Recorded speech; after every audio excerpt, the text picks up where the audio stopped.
These young people are using emerging technologies to solve the world's biggest problems. For this next panel, please welcome to the stage 3 young innovators from the Knowledge Society, Ananya Chadha, Cassia Attard, and Anupra Chandran. So I'm probably not quite the young innovator that you were expecting, although I do appreciate that introduction. Maybe younger than I look.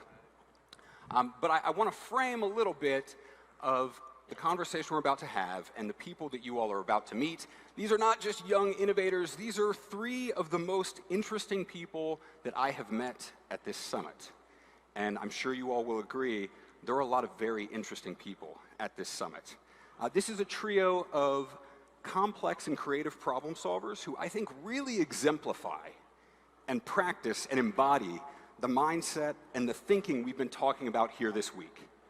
We've been telling you for the past day and a half now that these technologies are democratizing, that these conversations are for you, that you can learn by doing, that you don't have to have a PhD to get in there and experiment, to get in there and prototype, to learn through iteration, and to think on a really, really grand scale. And to give this shape and a friendly human face, now I would like you all to give a very warm welcome to 3 young innovators. And if you all will join me on stage now, please, Cassia Attard,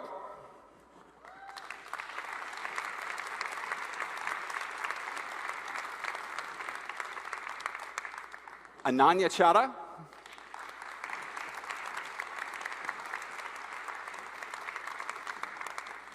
and Anupra Chandran.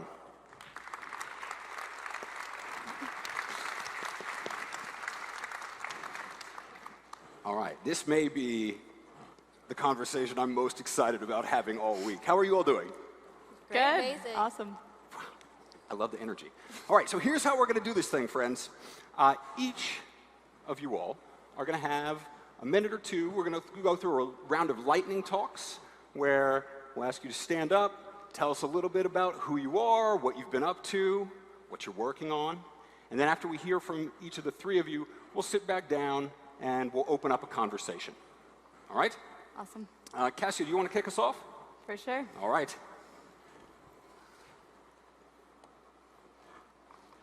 Almost 3 years ago today, I decided that I would never eat beef again.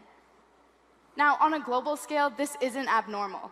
5% of the population is vegetarian.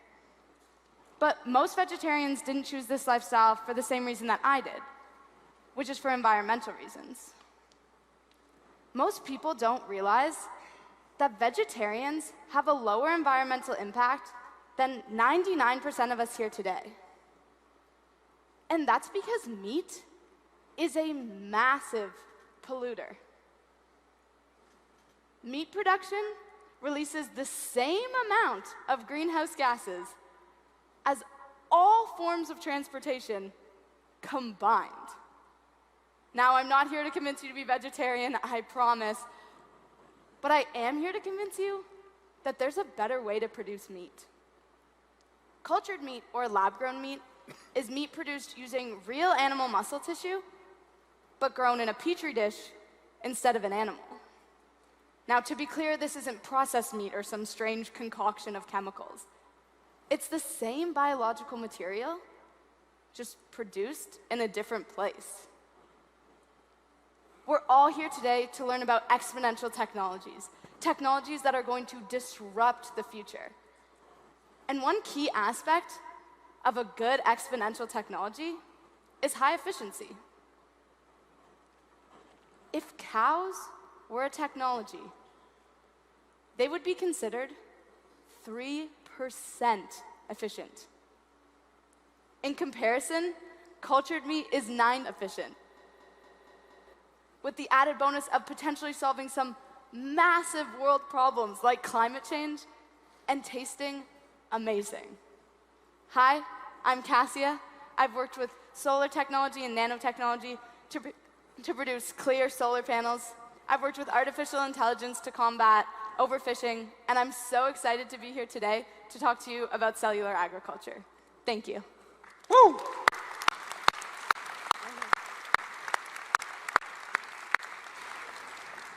Thank you, Cassia. And now, Ananya, would you tell us a little bit about yourself? Sounds good. Yeah, let's do it. Yeah. Machine intelligence has been increasing exponentially over time. But something really fascinating is that human intelligence has remained totally stagnant over time. We've had the same plastic brain as we did centuries ago.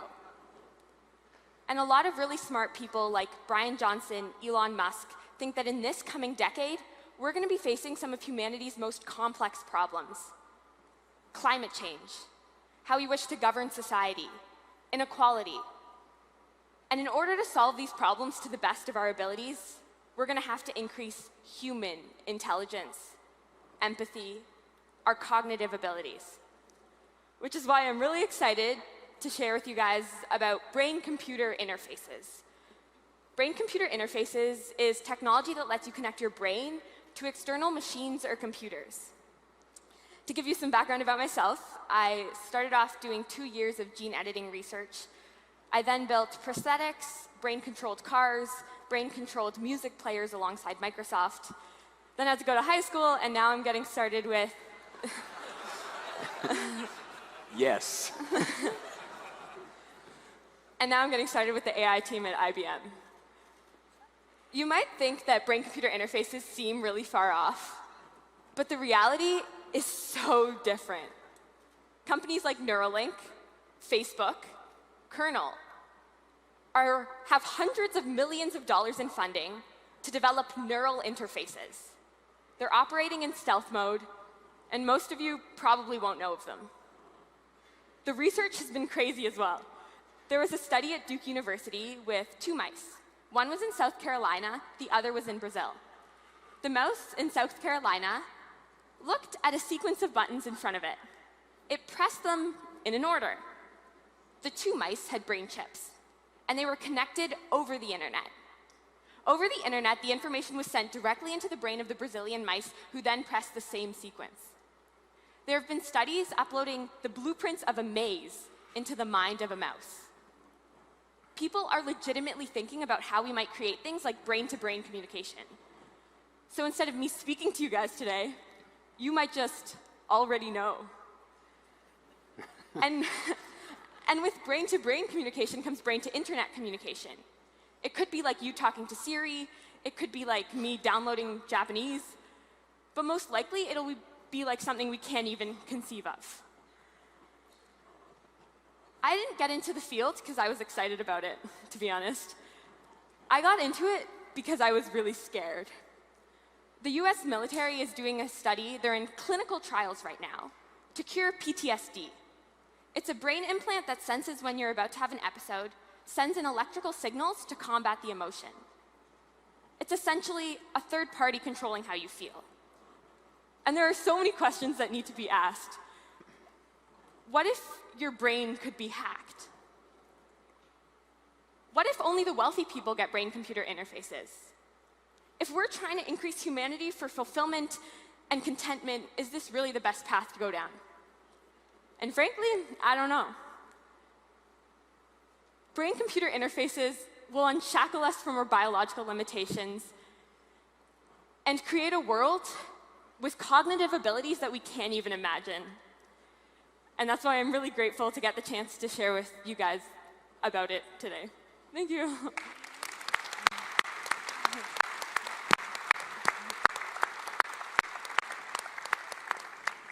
I'm sitting here trying not to get lost in thoughts of my misspent youth.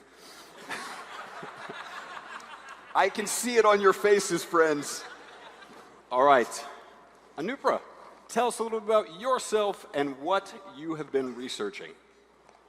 So I'm really passionate about biological enhancement like gene editing and being able to use this to eradicate disease. Each one of you has DNA, genes, which are like the instruction manual for your cells. That sequence of genes controls how your body functions. And if we can alter or edit this sequence, we can control how our cells react to disease. For so long, we've been treating disease by bombarding our body with things like drugs to attack the thing within our body that's causing a problem. But with using gene editing, we can change the game. We can work with our bodies in order to engineer them to fight the disease on its own. This will impact everyone's view of medicine, and that's why I'm so mind blown by this technology. Gene editing is revolutionary, but it's also really, really expensive. The few gene therapies that are out there today can cost hundreds of thousands of dollars. That suddenly makes this idea way less affordable, especially for people today who can't even afford the treatments that exist. We can't just say that this technology is going to eradicate disease if we don't actually get it to people to eradicate their disease. I did not think this made sense, so I wanted to research deeper into how we could make these therapies affordable. Now I'm looking into the field of epigenetics. Your DNA is actually attached to a bunch of different molecules that alter how it's expressed. So by modifying these molecules, we can create similar effects to the gene editing without actually changing the sequence. I'm researching a special type of drug called an inhibitor that can do just that for only a few $100s. I'm also researching how to scale this cost down even further and apply this to create HIV-resistant cells. Gene editing is going to be revolutionary. It's going to change the way we look at our bodies and how our bodies are affected by disease. This is like the dream of medicine, but it'll only remain a dream until we can make it affordable and get it to people, which is why I'm so excited to be talking to each and every one of you about genetic engineering and making this treatment affordable. Thank you.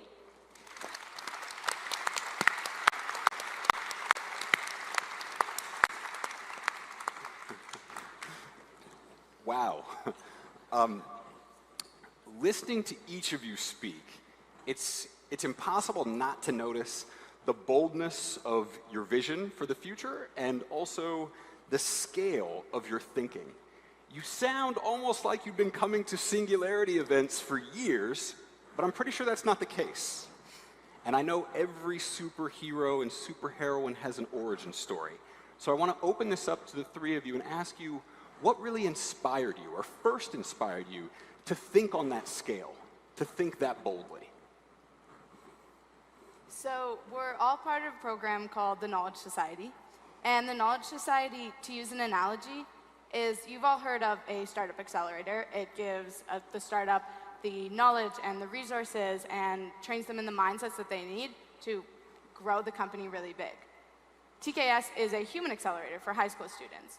So they give us the mindsets, the knowledge, the skills that we need to go on to make an impact. So each of us have a dream of impacting a lot of people. So that's where the inspiration kind of came from. And for me personally, I'm really, really passionate about climate change. It's an issue that I think should be at the top of our list. So that's how I got involved in cellular agriculture, because the meat industry makes absolutely no sense, and cellular agriculture is a really interesting solution to it. Excellent. And Ananya, you rattled off all kinds of things you've been involved in the past, all these emerging and exponential technologies. What really sparked your interest first and gave you a sense of empowerment that these were things for you, that these were tools for you and problems that you could solve? I remember when I was little listening to a Steve Jobs quote, and it's one of my favorites. Essentially, he talks about how you can only begin to change the world once you realize that everything around you was created by people just like you. And I guess naive arrogance to think that I can do anything. And I think that that attitude is super important in tackling any problem, because it allows you to make yourself feel that you're capable of doing anything in any field, regardless if it seems really crazy or unreachable. As for why I've hopped around a lot, I'm trying right now to develop a lot of knowledge and skills, so hopefully one day I can find unique intersections between fields and have more knowledge and abilities to find solutions to problems to allow me to hopefully, like Cassie was talking about, impact ambitiously 1 billion people for the better. So yeah, I think you all can do anything, and I actually genuinely mean it. And then people are like, oh, genetics. I like to live under the assumption that I have the genetics required because it's really the only way to live. So I think it's really, really awesome to adopt a mentality of literally you can do anything, and it's never too late to get started because you have so much life ahead of you, and you can definitely do whatever you want. Yeah, we talked yesterday quite a bit about the growth mindset, which I think all of you exhibit really well. And it's interesting to hear each of you reflect on problem solving and big challenges. And I'm curious, particularly here, Anupra, you talked about applied genetic engineering and gene editing for creating a future of health and healthcare that I think almost everyone in the room would be excited about. So what is standing in the way? What is the biggest obstacle preventing us collectively from realizing that future? I think there are many different obstacles, but one that I think is one of the biggest ones is that there's not enough smart people working on these problems. A lot of these fields are just emerging very early on, like very recently, and there are a lot of amazing resources out there that I've been able to go through and make connections with and develop my ideas. But imagine if a million more people could do this. We could just crowdsource all of that knowledge and be able to make such a huge impact. I feel like that would really accelerate this idea and actually get it to people if just more smart people would start looking at these problems. You can't do it all on your own. Exactly. There's your call to action, friends. She's counting on you. So on the subject of accelerating learning, I want to come back to something that popped into my head listening to Ananya talk about brain-computer interfaces. And I'm curious, if you could download any new knowledge base, if we could just plug you in and upgrade your knowledge, what is the first thing that you would want to access?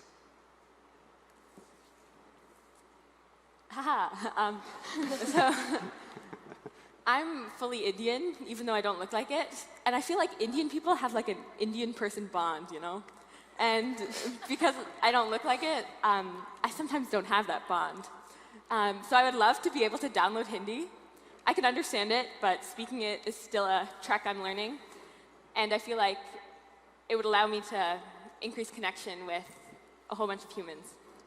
That's a really interesting answer to me. I kind of expected you would have said something different. And here we are at this conversation, this conference where we're spending so much time talking about emerging technologies, and you obviously are quite a versatile technologist, and yet the thing that you would ask for, the thing that you're most looking to access is a greater connection with a community of humans. Totally. And I think that's a really lovely answer. Okay, I'll just keep this super short, but I think about this stuff a lot. Aristotle talks about eudaimonia, which is like his version of like a higher purpose or what we should be striving towards in our lives. And the first thing is like belonging in community, and then achievement, and then working towards having a higher purpose or self-actualization. And that belonging and community part is super important to me. And I feel like it shapes how I make a lot of my decisions, and it's definitely something that I want to prioritize. Excellent. So, Cassia, you probably remember when we first met, and you told me a little bit about what you do and what you're interested in. I asked you about that claim that the cultured meat tastes awesome. And I asked you, how many times a week do you eat cultured meat? And you told me that you hadn't actually had a chance to try it yet. Yeah. And that made me wonder, and I'd like to ask now, and I'm sure some of you are wondering, this is a technology we've heard quite a bit about, but when do you think it will actually be available in the consumer marketplace? Yeah, different experts in the field, they'll give you very different answers. So there's a new company called Just who previously worked in making like different forms of dairy, and now they've gone into lab-grown meat. They'd probably tell you that give them 2 years, they'll be on the shelves, you'll be buying their product. But then if you ask a lot of researchers, they'll tell you, like, we're trying to grow human cells to treat humans, and we haven't even mastered that. So how are we expected to have mastered replicating cow cells in 2 years. So there are a lot of really interesting barriers in the field, like the medium that we use to grow it is actually collected from killing a pregnant cow, which literally defeats the entire purpose of the process and the product. So finding alternatives to that medium, and there are a lot of other really interesting barriers with a lot of really interesting solutions that are preventing it. So some people will tell you it'll be 20 years, and then some people will tell you it'll be 3. All right, but you're bringing that timeline a little bit shorter if you can. Yep. Right? All me. Just kidding. I'm looking forward to trying it as well. Now, I have time for one more question, and I want to hear from all 3 of you. I want to do a little lightning round, so answers have to be brief. All right? Yeah? Okay, chatty friends. So I do enough of these kinds of things where they put me on stage with somebody who's had like a fabulous long career and they're widely respected in their field, and maybe they're at the end of the line, and we ask them to look back and to reflect on the best advice they were ever given. Well, I want to flip that on its head and instead ask 3 people who are starting their careers for either the best advice you've received or the advice that you would like to give the rest of us. So the best advice that I've ever received, which I guess I'm also giving to all of you, but it's not my own, was actually given to me by Chris Hadfield. And he told me that whenever you finish something or accomplish something, just give yourself a small pat on the back. And that's really important because a lot of people either A, focus on getting external validation for everything that they're doing and wait for other people to be like, oh yeah, that's great, instead of just being like, yeah, that was cool, good job, move on. Or some people just develop these massive egos for everything they do. So finding that in between and being like, yeah, good job, move on, doing the next thing. Yeah, take time to celebrate those wins, right? That's important to culture and community building as well. Thank you, Cassia. Ananya? Can you come back to me? Okay, absolutely. Anupra, I feel like you have something to say. I actually got this advice from the CTO of a company called Acto Technologies, who is working on getting life sciences companies to the market. And he told me that one of the most important things is to always be evolving and growing. And that's so huge because the world is always evolving and growing. So if you want to make an impact, you have to do that too. And one of the ways that I've been trying to apply this to my life is to be more open to feedback and criticism. Especially in the med tech and life sciences space, things are going to fail. You don't know for sure if something's going to work. So it's so important to try it out, see what happens, and then if it doesn't work, look at your process, get feedback from other people, and see how you can iterate it on it for next time. Experimentation, iteration, and learning.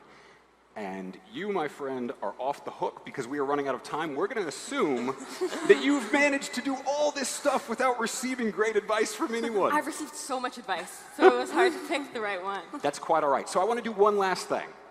I want to ask every one of you who might be a Twitter user to get your phone out, and I would like you all to stand up and take a photo with me as a fanboy. I want to get this photo, so hop up. And if you will, get a photo of us, and make sure you tag it with something about the Canada Summit. Thank you all so much. Woo! Yay! All right, friends, thank you for sharing your future visions. It has truly been a pleasure to have you here. Thank you so much. Ladies and gentlemen, one more. Thank you.